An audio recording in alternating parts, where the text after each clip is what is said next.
What if the story we're telling ourselves about animal protein, from its impact on our environment, our health, and even animal care, is only half the story?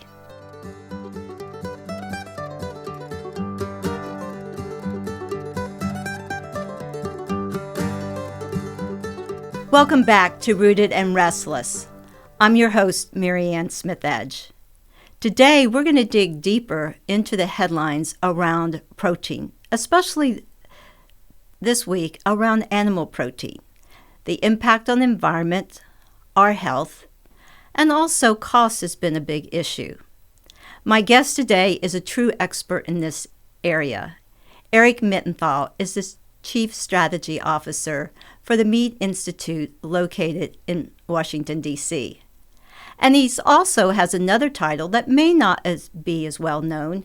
He's the top dog. I mean, literally the top dog, because he serves as president of the National Hot Dog and Sausage Council, an issue that we will discuss before the end of our show. I had the pleasure of working with Eric for a couple of years when I first went to D.C. at the International Food Information Council. And since he's been at the Meat Institute, he literally has traveled the globe addressing all the issues that we're going to talk about through collaboration and world meetings. So, Eric, thank you so much for being here and your time. I know you're an extremely busy person. Glad I caught you when you're still in your office. And maybe just give us a little taste about you've gone to these COP meetings, and that may not be top of mind for a lot of individuals, but some of the discussions that you've had globally around this whole aspect of animal protein.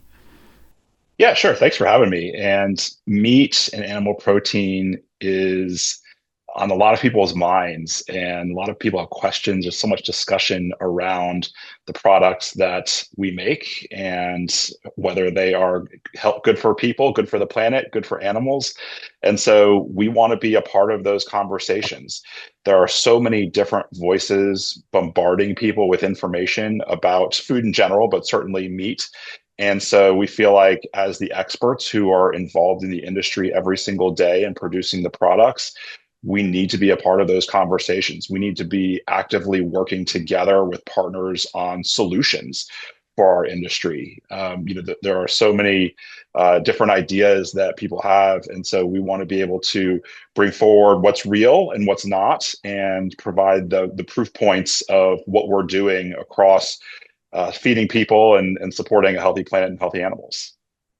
Well, Eric, I have appreciated all the hard work, because even though I've kept up with it, but also from afar, but I know with your scientific background and your communication skills, it definitely has shown through some of the strategies that's created.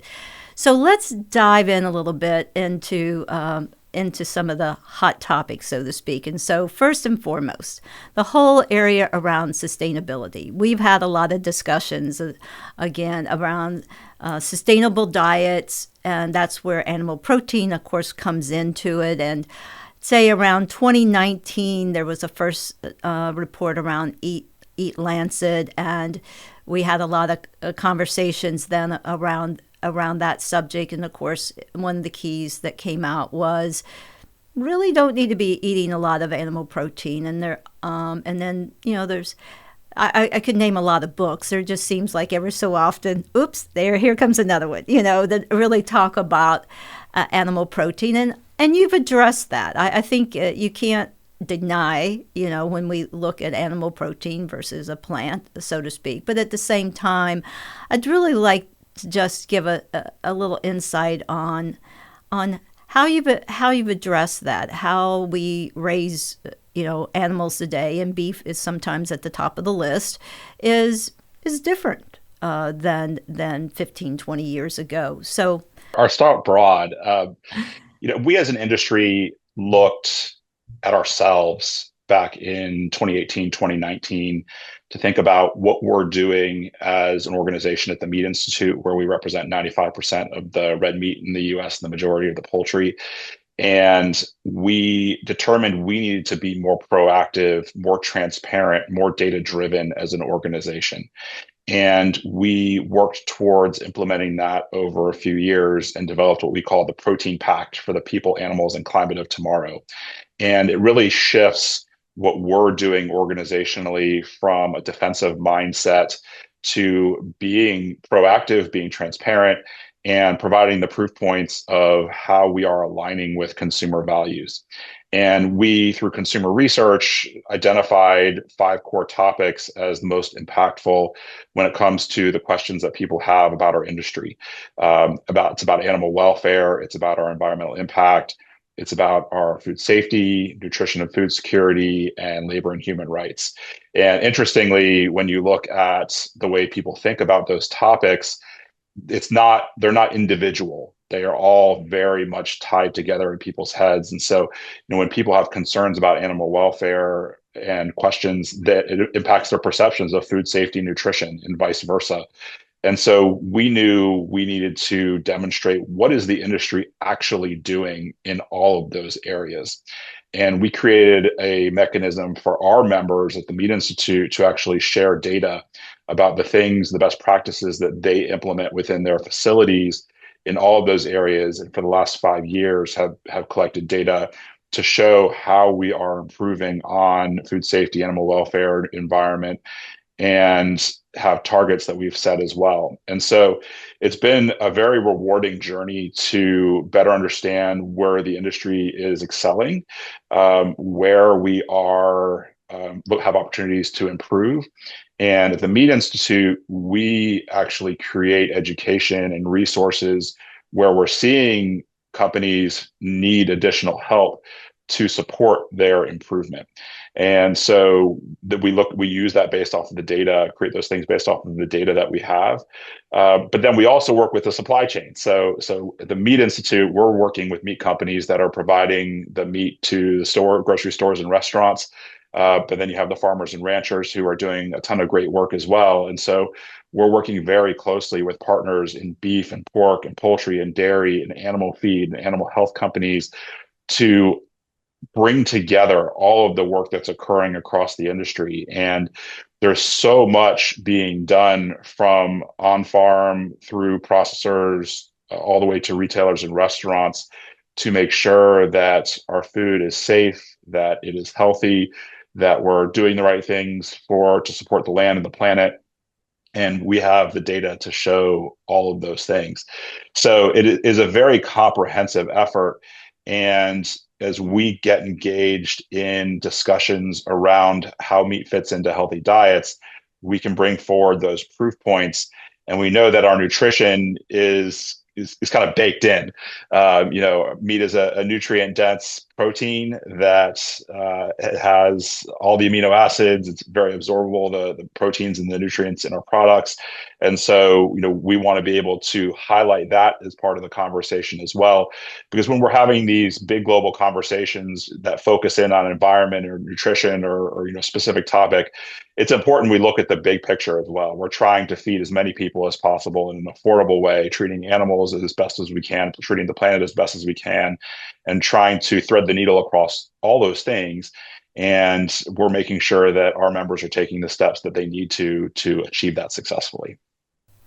And you've highlighted a lot of the issues overall broad. So I think with sustainability, and you and I have talked about this before, is sometimes the data maybe doesn't always represent, when it talks about greenhouse gas, aspects, or, in some recent book that's been written, it kind of talks about animal and especially beef as related to if we have all this beef, then we also are it's all the issue then becomes deforestation.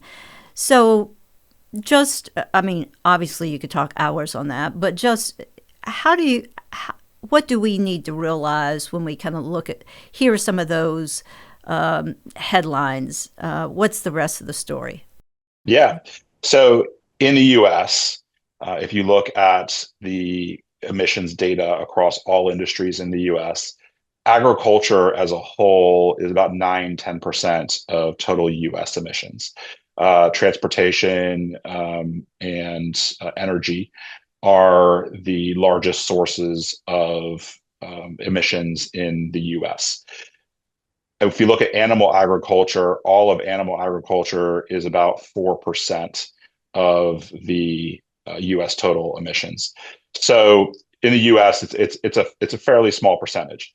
Now we do have emissions, and we need to make sure that we are reducing our emissions as much as possible. We don't have large rainforests in the US. Deforestation is not something that we really experience within the US context. The vast majority of beef in the US is coming from US sources. We do import from some countries, including a small amount from Brazil. We've increased our imports recently for ground beef from Argentina a little bit recently, and some from Australia and New Zealand as well. But on the whole, those are fairly small. And again, it is important that we work to minimize our impacts as much as possible. And a great deal of that has been done through efficiency in over the last several decades, where we have actually right now the smallest cattle herd that we've had in many, many decades. And as part of the price conversation, which we'll get into, but the amount of beef that we produce from the lower number of animals that we have is substantial. And if you were to look at the number of animals and the amount of beef we produced decades ago versus now, we're producing comparatively much more beef. And it's because we're able to do so efficiently and with so limited impact. And we look at all of the different ways we can continue to reduce that, whether it's through feed additives or genetics or vaccines. There's a lot of different pathways to do that. And the industry is very actively working towards making sure we're able to implement those and continue to reduce our impacts to the planet. Well, and you mentioned costs, so maybe we just jump into that because I was just in Argentina last month, so I did eat some of the ground beef, so it didn't get exported over here. But lots of beef, as you well know. But really, cost, and you definitely hit on that. You can't just suddenly have a big herd and then not have a big herd, and so to speak. But it's just beef probably has the largest headlines around cost. But let's talk a little bit about that cost effective. And it's not just beef. There's a lot of different meats options as well. Yeah, across the variety of animal proteins, there's different pressures related to cost. I mean, certainly, inflation across whole of society impacts our food products, and certainly we're seeing high gas prices right now. I don't know to the extent that will impact food products in the near term, but has potential over the long term. In the meat sector, cattle take the longest to raise, and so the market will just be slower to recover when the herd size is low. I think in poultry and pork, the cost pressures have largely been related to animal health and disease outbreaks. You've seen avian influenza, which was a big cause of egg costs going up last year. And then in the pork side, there's PRRS, which is a disease that impacts pigs that the industry is actively working its way to navigate. And so those lead to costs increases when those issues happen. But in pork and poultry, the lifespan of the animal is just shorter. And so you can turn over the herds in a much faster way, and that reduces the price pressure specifically for those products. On the beef side, right now we're in a situation where the herd is the lowest it's been in decades, and that's for a variety of reasons. Some of it's just cyclical in nature. There's been a drought that's impacted our ability to raise more animals. And then you have the New World screwworm issue down in Mexico, where we do import animals from Mexico to fill out our herds on an annual basis, but that is not happening at the moment. because we don't want to bring that disease into the US. And so USDA is actively working, and many experts are actively working to find pathways to eliminate New World screwworm. But at the moment, it is impacting the marketplace and leading to higher prices. But demand remains very strong, and that's the other piece of the puzzle too, that people are still purchasing beef and they are looking for it because they want to eat more protein. They understand it's a nutrient dense product and good for their families. And so that's the other piece of the equation. Demand remains very high, and so basic supply and demand. When you have a lower supply, high demand, it does increase prices, and everybody's working to figure out the ways to improve the pricing, but it will take time in the beef herd. Now, let's hear from Mindy Herman, registered dietitian, food and nutrition writer, and a guru on all the latest food trends. Hi, Marianne and Eric. This is a pretty exciting time for all things meat with the summer grilling season just around the corner. I took a look at North American 2025 meat product launch data collected by Innova Market Insights. New product launches for deli meat, meat products, and poultry all rose annually between 2021 and 2024. Over half of North American consumers surveyed by Innova said that they actively try to consume more protein. Their major considerations are taste, freshness, and cost when buying meat. In 2025, the Rabobank BBQ Index price for a 10-person meal that included one cheeseburger with lettuce and tomato, one chicken sandwich with lettuce, tomato, and a slice of cheese, 2 handfuls of chips, 2 beers, a soda, and a few scoops of ice cream went up about 4%. Regardless, we love our grills and barbecues, and the season's almost here. Now, let's return to our conversation. And, as a couple of guests I've had earlier to address us has mentioned that, and the reality, as one said, a rancher, of course, has gone through a lot of low cost. It was not a revenue generating necessarily herd to have, and now it is. And frankly, some of them aren't keeping the females for moms, so to speak, because it's kind of the supply and demand, as you mentioned. And I think that's the important thing. The reality is that what we eat, there's so many factors that go in it, and sometimes we just think, well, why is it not on the grocery shelf or not? And it's a much more complicated, which is the whole concept of this podcast anyway, that it is that food is a much more complicated story than what we sometimes think. So let's, and animal welfare, constantly comes up. And, for one that grew up on a dairy farm, I get it, been in that spot to address it. But then I'm thinking, you don't know how hard people work to make sure their animals are definitely healthy, because healthy animals mean a healthy bottom line. But it came to mind about a week ago, something I posted is that an individual sent back on labeling and said, well, I wish there were more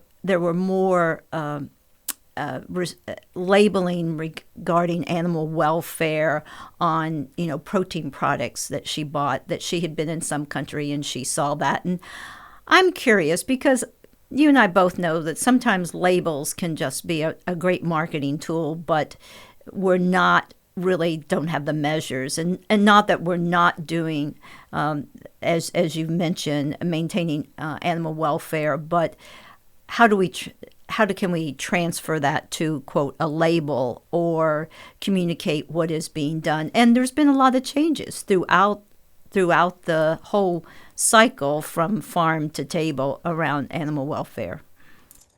Yeah, animal welfare is a critical topic, and you're right on that. It's in the farmer's best interest, in the industry's best interest, to treat the animal as best as we can. A well-treated animal leads to higher quality product.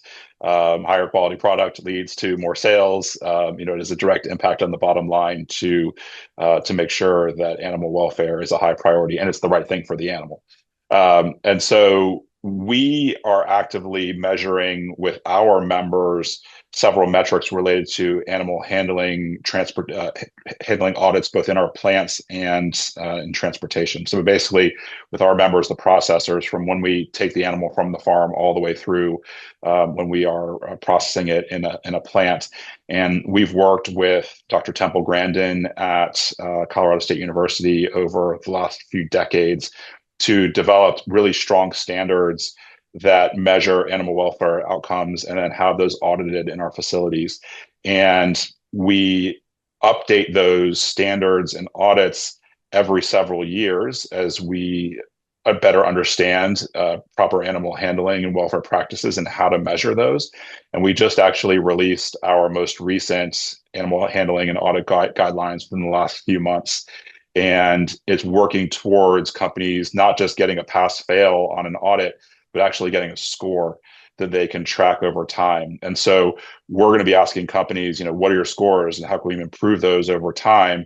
And then we're looking to the standards that are implemented on farm. And so for each of the different species, organizations have worked with veterinarians to identify the best standards for beef, pork, poultry, and how to implement those and train people on farm for how to properly handle the animals. And so those are programs called Beef Quality Assurance, Pork Quality Assurance. There's the International Poultry Welfare Alliance that have all developed standards, and the industry actively trains people on those standards every year, where you have thousands of people going through and getting trained or retrained on proper animal handling standards. So it's hard to measure beyond just the trainings that you do.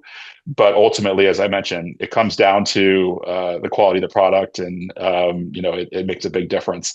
As far as the labeling is concerned, every single label on a meat package has to be approved by USDA. And so when you see an animal welfare label, you can have confidence that USDA has approved that label and that there is actual meat behind what they're seeing on the store shelves. The complicating factor is that on a meat product, it's not that large of a package. People want to be able to see the meat inside.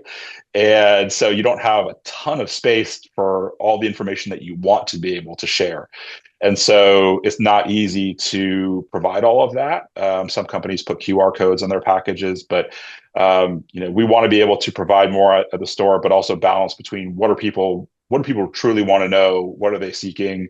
How do we use that very valuable space for providing as much information as we can that's usable and understandable, while also allowing them to see the product that they're purchasing?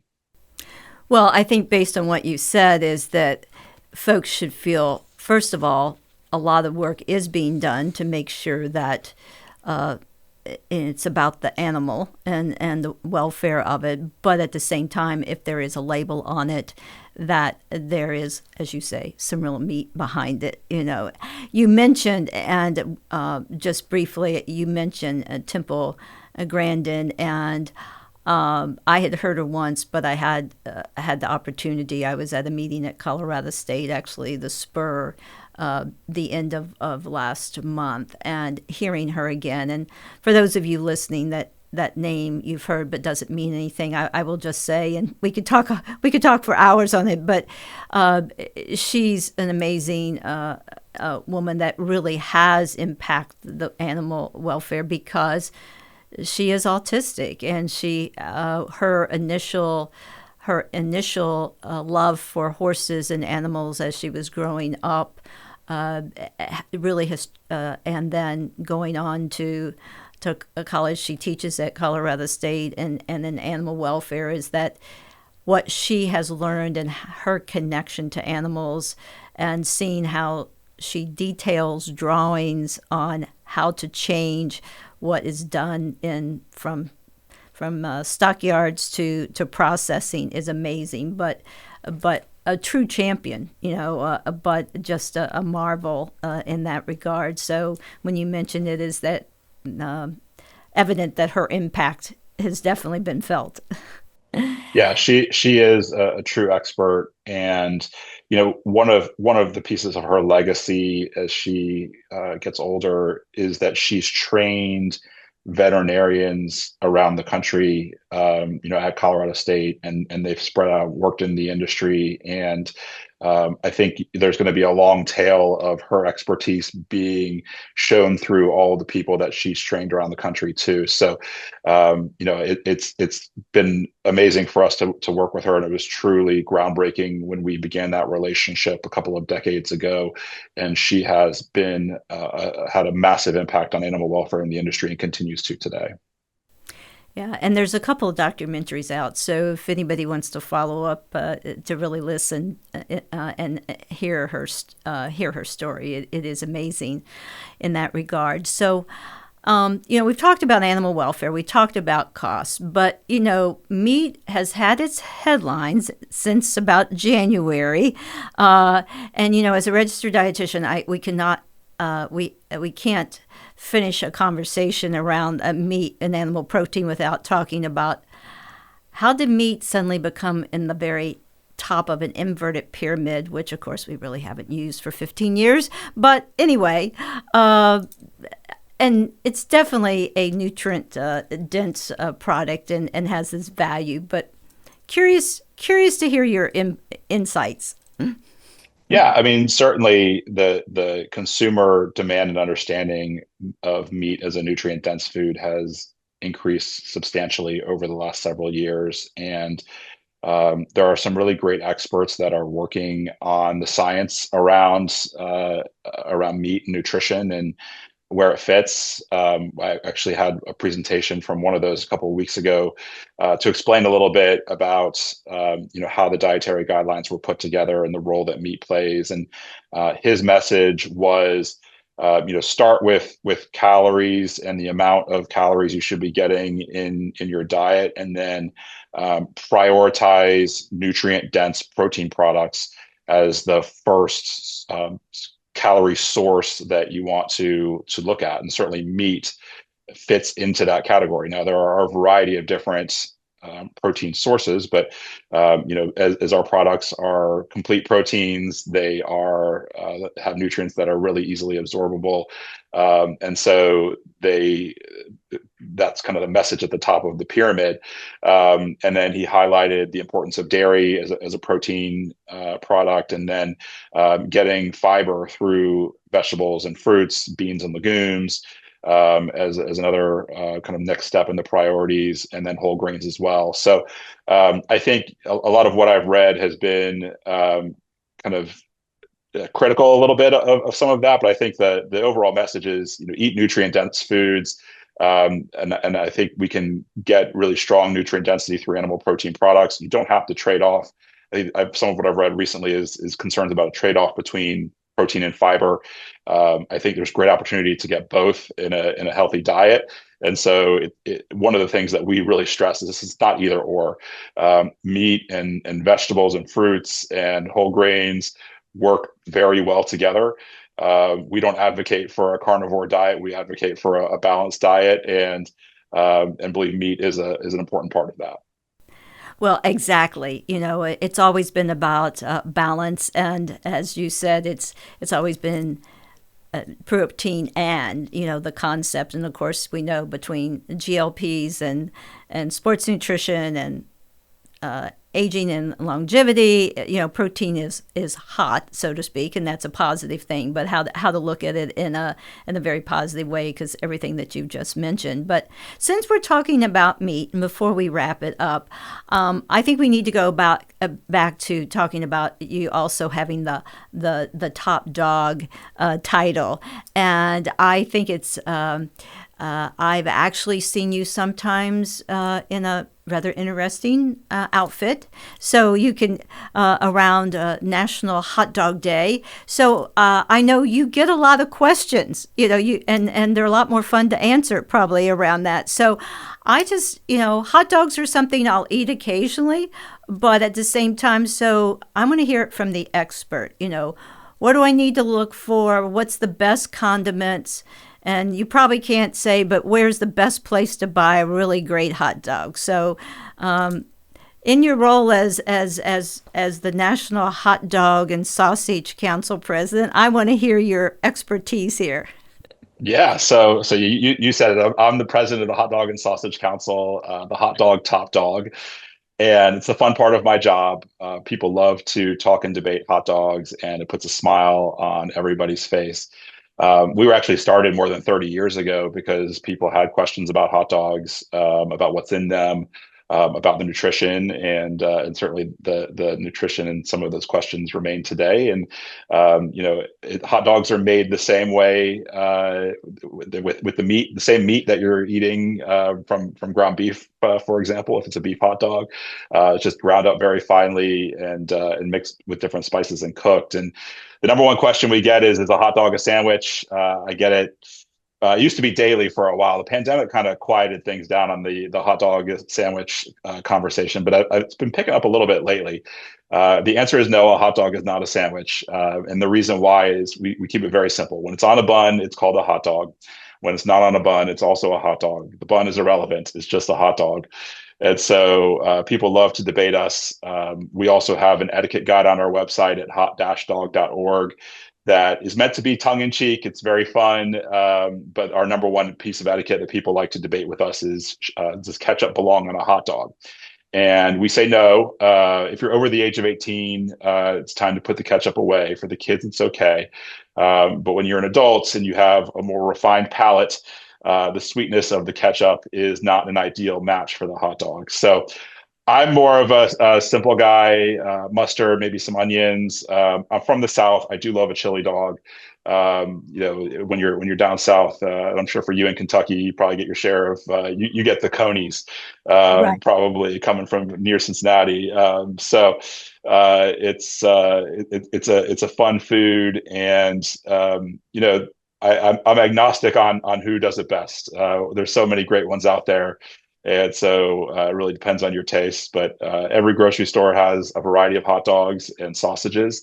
And I think that's one of the things that we really like to highlight is the number of choices on the marketplace, choices in terms of flavor profiles, sizes, and then even nutrition. You find hot dogs that are lower in sodium or lower in fat, depending on what people are looking for. And so you can find the ones that fit your lifestyle patterns and choices, and they're all available for you. And National Hot Dog Day is? It's the third Wednesday of July, which I believe is July 15th this year. That's right. It's July 15th. We do a big celebration and love to just highlight how wonderful hot dogs are. And July is National Hot Dog Month. We get to watch Joey Chestnut eat 70-something hot dogs on Coney Island, which we do not advocate for the average person. No, I don't know how that gets done. I don't even want to talk about it. But I think that's as it's spring, we're getting into grilling season. So, this is a perfect time to kind of talk about our animal proteins. But hot dogs for me, it's grilled and mustard and pickle relish. I'm really into the pickle relish. It's a great combo. You can't go wrong with that. I know, in that. Well, Eric, thank you so much. I mean, I think the reality is there's always more stories behind the headlines. And you really, and the important thing is that, whether it's a beef, pork, chickens, there's always humans behind every one of these animals that are growing, that are raising them. And the reality is they do it with care. And what you're doing with the Meat Institute, I think when you've talked about, there's a lot of hard work that's gone in over the last several years to really make it a better product, not only from a health standpoint, but sustainability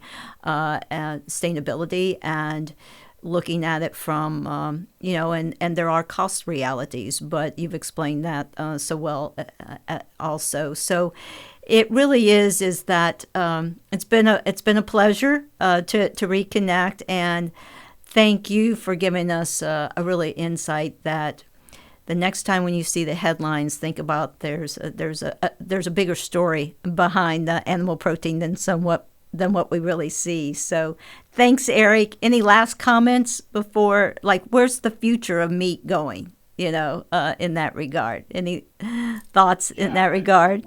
We're continuing to just improve the way that we produce it, particularly in our facilities, making sure that we are implementing the most up-to-date food safety technologies, worker safety resources. Those are really critical. And I think we've seen so much progress in those areas in recent years, and just the passion that people have in our industry for producing products safely and really in a way that respects the planet, respects the animal, is so strong. And I wish everybody could see that on a daily basis like I do. But that's my job, is to help be a voice for that. And I would just encourage people to check out theproteinpact.org, which is where we have all of the details of what we're doing within our membership and our partners, and just a great way to engage with us on social channels as well, and learn more about what we do as an industry, and ask questions as people have them. Well, thank you. And I think as we get into grilling season, just remember, every bite you take, there's been a lot of decisions made around that hamburger or hot dog or whatever to make sure that it's a safe product, a nutritious product, and raised sustainably as well. So thanks, Eric, for all your time. And here's to a great grilling season. Thank you for listening, Rooted and Restless. It's all about digging deeper into the behind the scenes about food, agriculture, and nutrition, because after all, every food has a story, and sometimes it's not as simple as it seems. Subscribe to Rooted and Restless wherever you listen to podcasts, or find us on YouTube.